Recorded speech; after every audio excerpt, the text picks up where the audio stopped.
স্কুলের ঘণ্টা নেই, প্রতিদিনের মতো নিয়ম মেনে একঘেয়েমি ক্লাসে ছিল না শিক্ষকের শাসন বারণ, ছিল না কোচিংয়ের বাড়তি কোনো চাপ।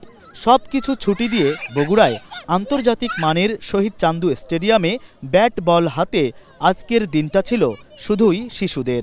দৌড়ঝাঁপ, বল নাই, স্কুল নাই, কোচিং নাই, কিছু না, আজকে শুধু খেলা আর খেলা। আজকে আমি 1 উইকেট নিছি, আমি খুশি।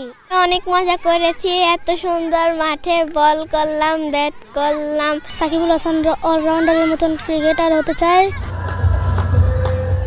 ক্রিকেট কার্নিভালের জার্সি গায়ে জড়িয়ে সকালের নাস্তা, দুপুরের খাবারের পর বিকেলের নাস্তা সবই ছিল এই আয়োজনে। দিনব্যাপী শিশুদের ক্রিকেট উৎসব উপভোগ করেন অভিভাবকরাও। এত পড়াশোনার চাপ ইয়েতে এরা যে একটু সময় বের করে ওদেরকে আনতে পারছে, ওদেরকে বিনোদনের মধ্যে রাখতে পারছে, এটার জন্য খুবই ভালো লাগতেছে। ওরাও আনন্দ পাচ্ছে। মুশফিকুর রহিম ও এখানেই খেলছে, এই বগুড়াতেই খেলে ও আজকে এত দূর গেছে। আমার ইচ্ছা আমার ছেলেকেও আমি এখানে দিয়েছি। তো আমার ছেলেকে আমি তৈরি করতেছি, আর পাইপলাইন থেকে যদি এরকম শুরু হয়, প্রত্যেক বছরই হয়, তাহলে বগুড়া ক্রিকেটের জন্য অনেক এগিয়ে যাবে। 2012 সালে প্রথম বিসিবির উদ্যোগে শিশুদের এই ক্রিকেট উৎসব শুরু হয়।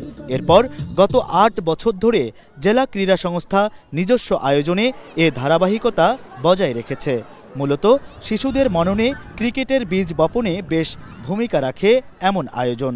যদি আমরা 5 থেকে 12 বছরের ছেলেপেলেদেরকে ক্রিকেট খেলা উদ্বুদ্ধ করতে না পারি, ছেলে এবং মেয়েদের, তাহলে কিন্তু আমাদের ন্যাশনাল টিম বলেন, এজ গ্রুপ বলেন, এগুলো ডেভেলপ হবে না। আমরা চাই ক্রীড়াঙ্গনের মাঠে খেলা থাক, এখানে সকল শ্রেণীর বিষয়, যেমন এজ লেভেল ডেভেলপ হচ্ছে। উৎসব শেষে আনন্দ ঘন আয়োজনের মধ্য দিয়ে বিকেলে অংশগ্রহণকারী 2 শতাধিক শিশুর প্রত্যেকের হাতে পুরস্কার তুলে দেন ক্রীড়া সংস্থার সাধারণ সম্পাদক ও বিসিবি কাউন্সিলর মাসুদুর রহমান মিলন, সিআইপি। হেদায়েতুল ইসলাম বাবু, এখন বগুড়া।